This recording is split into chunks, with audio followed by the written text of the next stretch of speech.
He has seized a house that he did not build.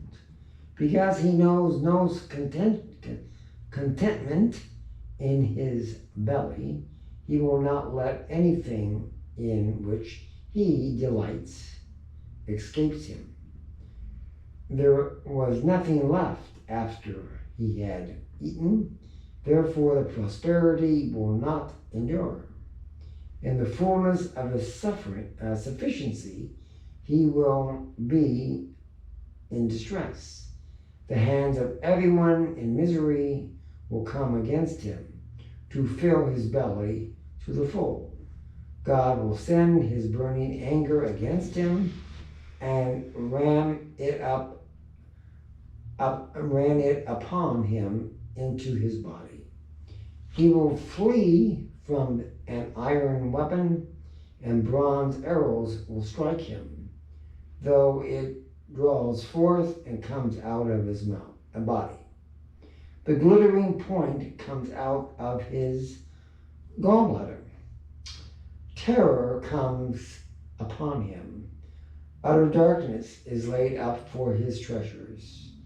A fire not fanned will devour him, which is left in his tent will be consumed. What is left in his tent will be consumed. The heavens will reveal his iniquity, and the earth will rise up against him. The possession of his house will be carried away, dragged off in the days of God's wrath. This is the wicked man's portion from God, the heritage decreed for him by God. Well, that's pretty fair and balanced, I think. Although it doesn't always show up right away. What doesn't show up right away? The response to his wickedness or his ill-gotten gain. Sometimes it does, and sometimes it's passed on down generations, and eventually someone decides to make restitution. Yeah, but here he's just reminding Job that he's done something wrong, and a wicked man will suffer, and these are the ways he will suffer, much like Job is now suffering, because it has all been taken away from him. But what did Job do wrong? Job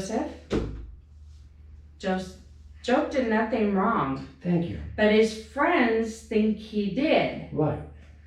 So, by reminding Job of these ways, right, but they're reminding Job, you had to have done this wrong in order for God to be punishing you. And that's not true. We know this. Right. That's the point. They, like the person who clings to values, assumes if you've fallen on bad times, you must did something wrong. Exactly. And that's not always true. Correct. That's why we have Job. But Job was set up by God. Yes. And the devil. And his friends fell for it, understandably, because that's normally how things work. Correct.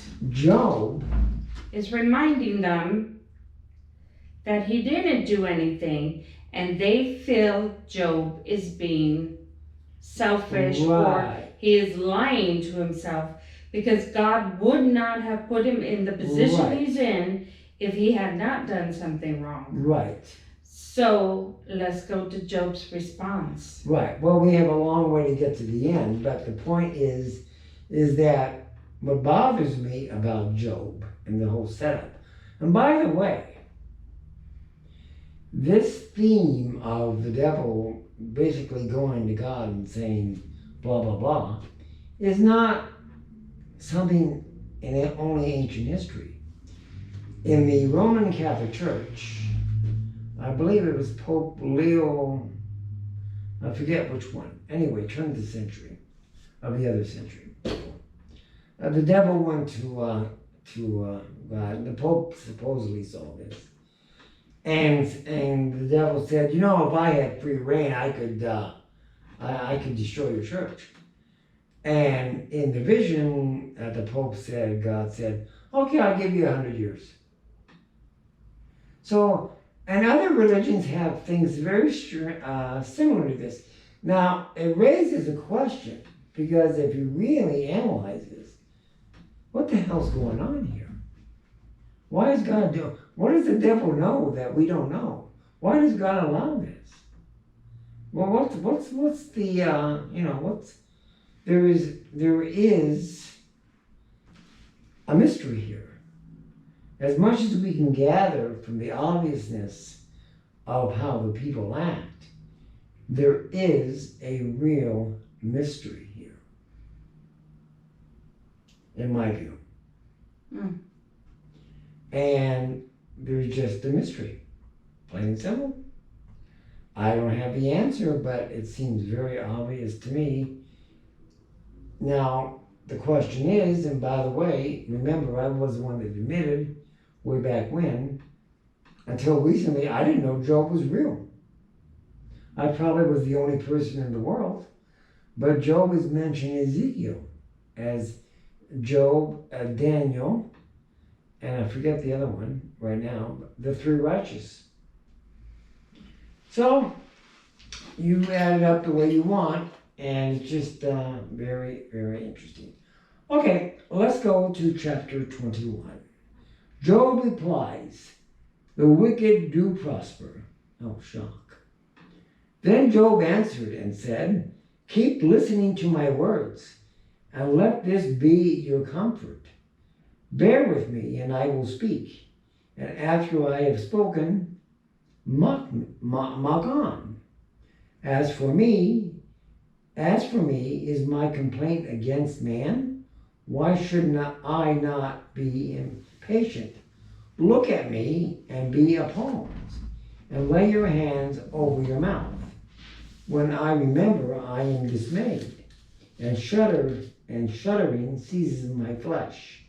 Why do the wicked live, reach old age, grow mighty in power?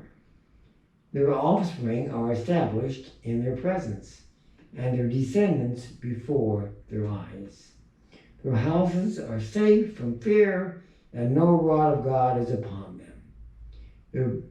Their bull breeds without fail, their calves, and does not miscarry.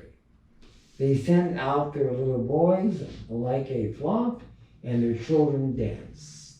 They sing to the tambourine and the lyre, and rejoice in the sound of the pipes.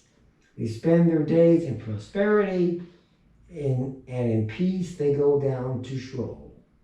They say to God, depart from us. We do not desire the knowledge of your ways. What is the Almighty that we should serve him? And what profit do we get if we pray to him? Behold, is not the prosperity in their hands? Their counsel of the wicked is far from me.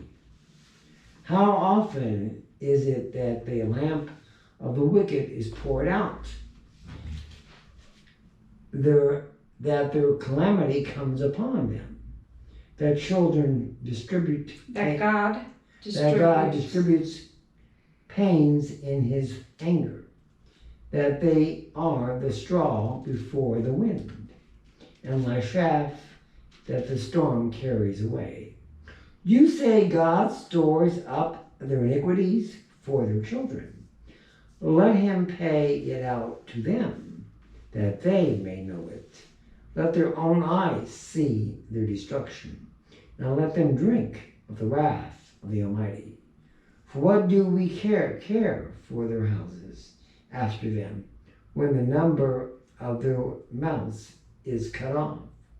Will any teach God's knowledge, seeing that he judges those who are on high? One dies in his full vigor, being wholly at ease and secure, his pail full of milk. and his marrow of his bones moist. Another dies in bitterness of soul, never having tasted prosperity. They lie down alike in the dust, and their worms cover them. Behold, I know your thoughts and your schemes to wrong me. For you say, where is the house of the prince? Where is the tent in which the wicked live? Have you not asked those who travel the roads, and do not accept their testimony, that the evil man is spared in his day's calamity, that he has rescued in the days of wrath? Who declares his ways to his face, and who repays him for what he has done? When he is carried to the grave, watch is kept over his tomb, and the clouds of the valley are swept to him. All mankind follows after him, and those who go before him are innumerable. How then will you comfort me with empty nothingness? There is nothing left of your answers but falsehood. So Job just answered his friend with, yes, they do prosper, because his friend is saying, no, they don't. Yes.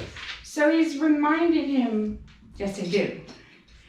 You can go your entire life being wicked, evil, and cruel. Your kids will prosper